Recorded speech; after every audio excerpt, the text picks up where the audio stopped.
Clint Eastwood is in such a secure position now and knows exactly who he is that he can joke about the early disastrous days in the beginning of his film career when he was a contractee with Universal Studios.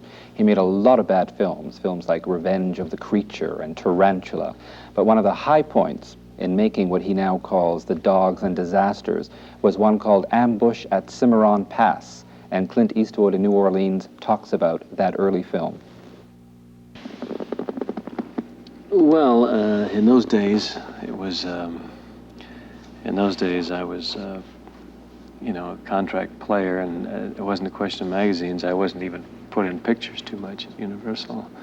I just did a lot of bits, and then Ambush at Cimarron Pass came much later. And that was prior to Rawhide. That was almost the picture that made me decide to quit. At that time I was thinking that maybe I should give up the business and go into something else. And my wife, I'll have to give her a lot of credit. She kind of talked me into hanging in there, and then about 6 months after that I got Rawhide, which kept me fully employed for the next 7.5 years.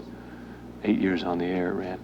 And so I kind of I was kind of grateful to her there, but I was, what I meant by never being a darling of the press is I would never, the build-up, having the old-fashioned studio build-up. In the old days, as you know, they used to have big press departments, and when they did a picture, they'd give you big ballyhoos and send you out on tours and do all kinds of things. My first films outside of Rawhide, when Rawhide came on, there was about 30 some odd westerns on the air, and so you know, another western. One critic came out and said, "Just what we need is another western," you know, and he was right. You know, there was an awful lot of them.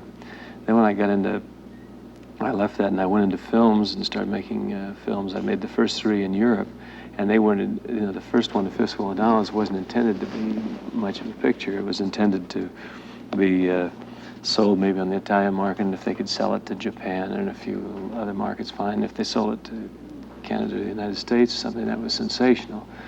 But what happened is it took off to a much larger degree than they thought, and so they distributed it around the world, and the ensuing 2 Italian-made films also they distributed around the world.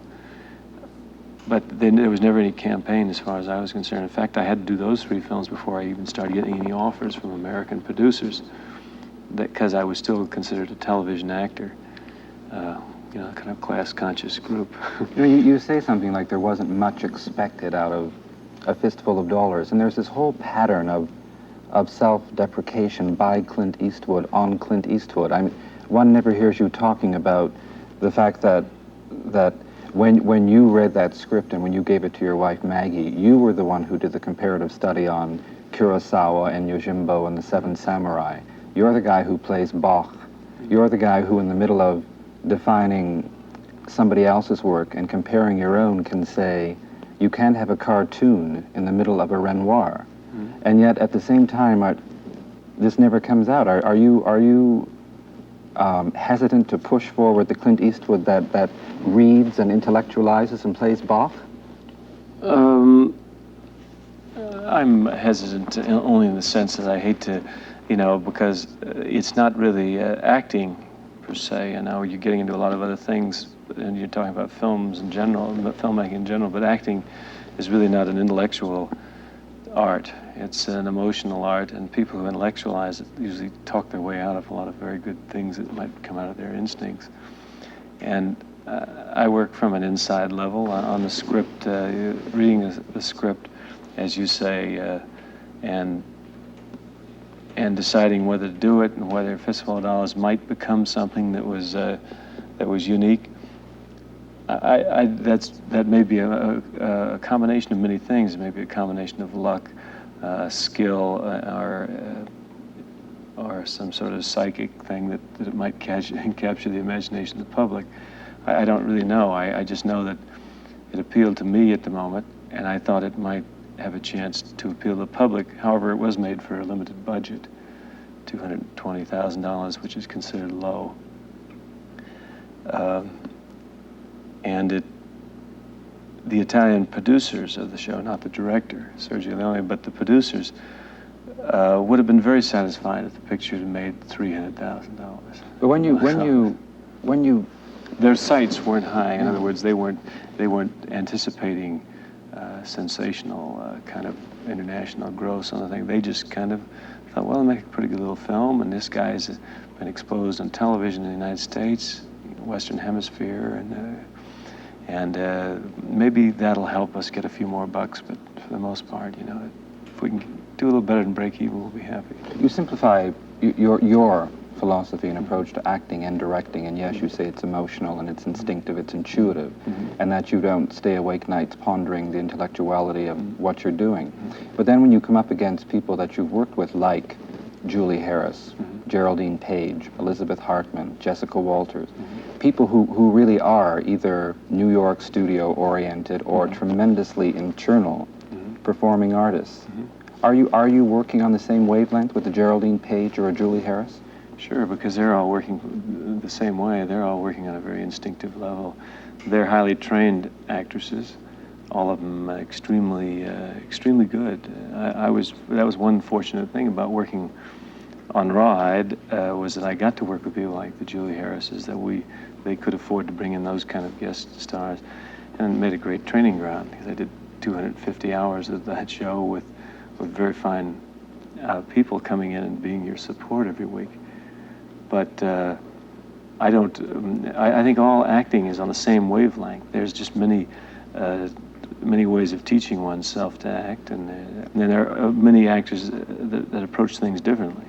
Some actors will approach things by thinking out every little process, and others will just let it come out of the gut level type thing, you know. When you were refused that $25 raise back in the good old days at Universal, you made those 13 or 14 great films, beginning with Revenge of the Creature. Yeah, they were great. And listen, they're probably classics now. But they probably will. They'll come in. Yeah. Was Lou Wasserman the president of MCA then? No, it was Universal was called Universal International, and it was I think Edward Mull was the president then. I don't. MCA, after I was thrown out of there, some year and a half after I started there, I guess about a year after that, I guess MCA bought the company, and they bought the lot and the whole deal, and it's been a totally different organization since then. What did it mean to you to go back 11 years later and work out a $1 million deal with Universal on Coogan's Bluff and a percentage arrangement? Well, actually, people talk about these $1 million deals and trades, and they all sound very good. I've worked mostly on a percentage arrangement all along, and I've had pretty good luck with it. But didn't you get $1 million for Kelly's Heroes? No. You didn't? No. And but I've worked on a percentage of the films, and the percentage can be good depending if the film does good, and if the film doesn't do good, then you've taken your chances like everybody else. It's like kind of like playing in Reno or Las Vegas or something. But these kind of the deal's only the percentage of what the deal's only as good as what the film does. I'd rather have a small percent of a good success than a large percent of a flop. Tell me what happened that day you pulled up to the Paramount lot to begin work on Paint Your Wagon, and the guard wouldn't let you in, said you looked suspicious. Yeah, well, you went home and said, what the hell, I'm getting paid anyway. Well, I went to, I had an office over at Universal, where I still do today, but I went to start Paint Your Wagon. I drive a pickup truck, which is, I guess the guard was from the old school and thought I should come in some sort of limousine or something. And I was dressed kind of like a bum, you know. I was just going. It was just a rehearsal when we were going in. We were just going into a stage, much like the one we're on now, and everybody was going to sit around and talk out the parts. So I came in the pickup, and the guy said, "Well, we don't have your name here." And I said, "Well, you know, but I'm supposed to be on stage 21 in 5 minutes, and you know, they're expecting me. I know." He said, "Well, we don't have your name here." So I said, "Well, okay, if you don't have my name here, fine." So I turned around the truck, and I went back to my office, and I sat there, and pretty soon, about a half hour later, the phone was ringing, and they were calling up, and Alan J. Lerner was calling, "Where are you, where are you?" And I said, you know, I don't know, I'm out here at Universal, they let me on the lot, but down there at Paramount, they won't let me on. I don't know what the problem is. So he said, oh, it's been a great mistake. I said, well, don't sweat it. I'll be in a while. They didn't dock you for the day, did they? No. No? Tell me something about Might have Clint. docked the guard.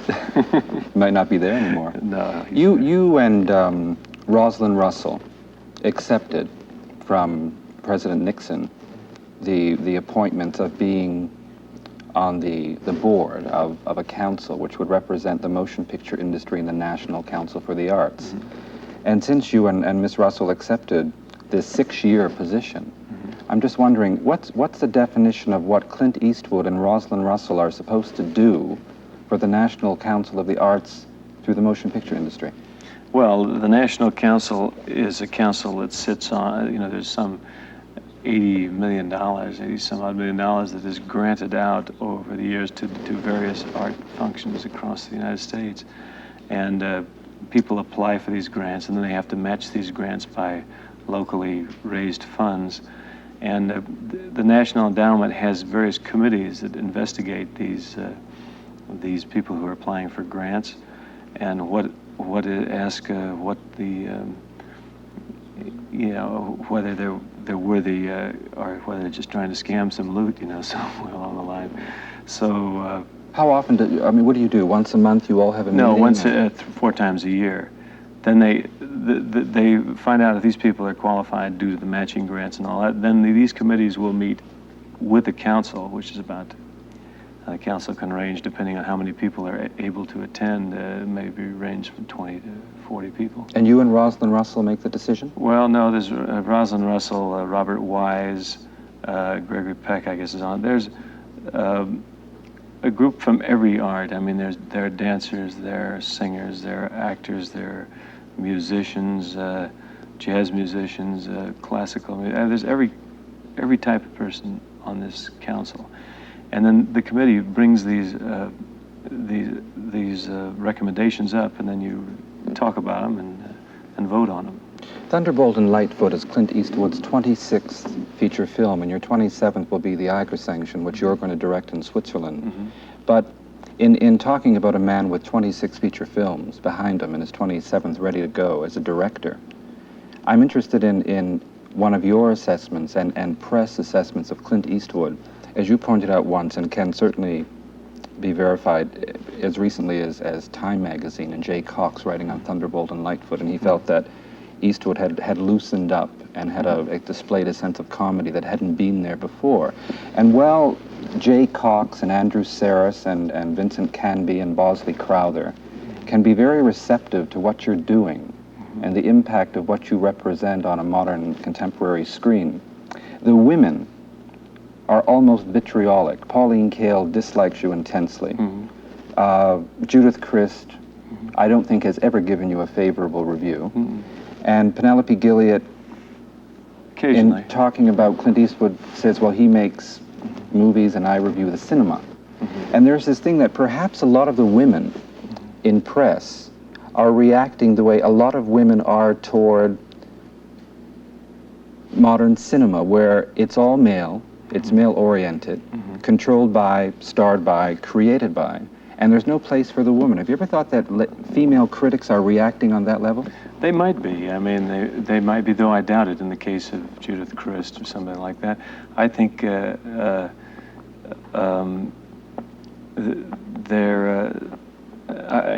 her case, I would seriously question what kind of knowledge she has on filmmaking. I don't know what she's delved into her craft as a critic, as you have on this interview, this interview right at the moment. You know, I mean, I don't think she's up on film. That's just my opinion. She has hers about me. Have you ever met the woman? No, I have mine about her. But it's that kind of relationship. We've never met, and we don't exchange admirations. But I've had very good luck with female critics across the country. It's just those couple that you mention. But do you think when a critic becomes a star, what about this theory of critics writing for each other? Well, that's a big problem in New York, especially, that there is a group that has to write about what's so-and-so going to think about my review, or they might want to be put down so-and-so for his good review. They have to say, well, that was not a good film because Cale said it was good, and somebody else said, well, I've got to counteract that because I don't agree with her. Our philosophies aren't the same or something. So they have their little inner workings going like that. I don't, but I don't, I think just only in those few instances you're talking about, we've had, there are, those women or may not be fans, if you want to use the word, or aficionados of the kind of films I've done.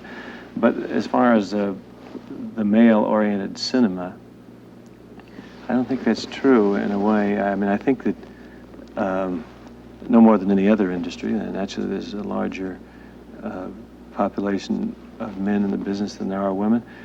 There have been periods in history, in the motion picture history, where there have been vast amounts of women's roles, but they seem to be going through a period right now where they're not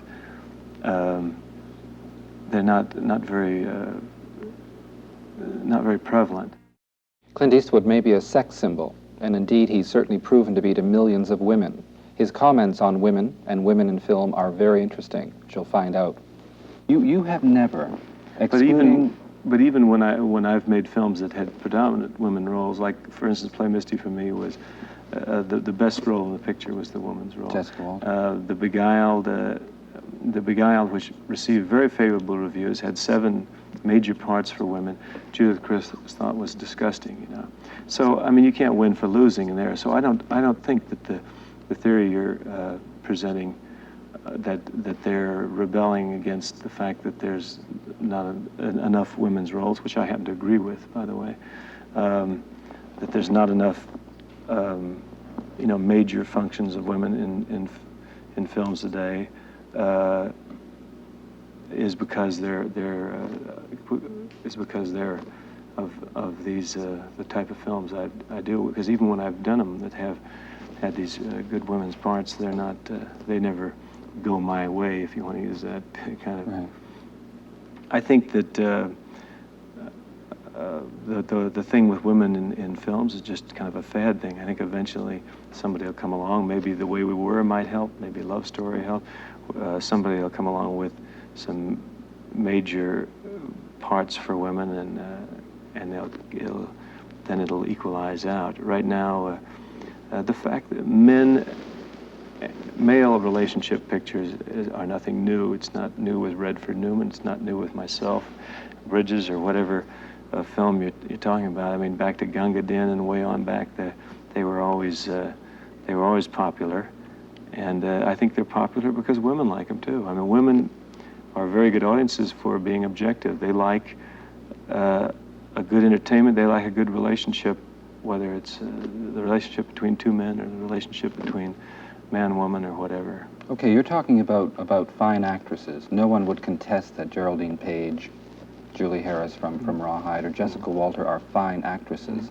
But you have never, since A Fistful of Dollars, appeared with a female, excluding Shirley MacLaine, who is of the same magnitude as your stature within the politics of the industry.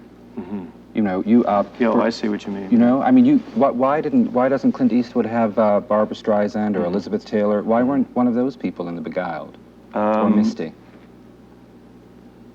Well, in Play Misty, none of those people fit the role. Also, do you feel you don't need them?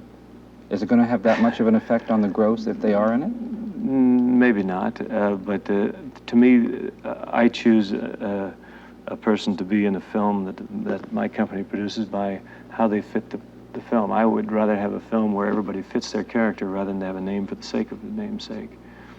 And if I have a part for Elizabeth Taylor was originally supposed to do Two Mules for Sister Sarah. Really? She brought the project to me.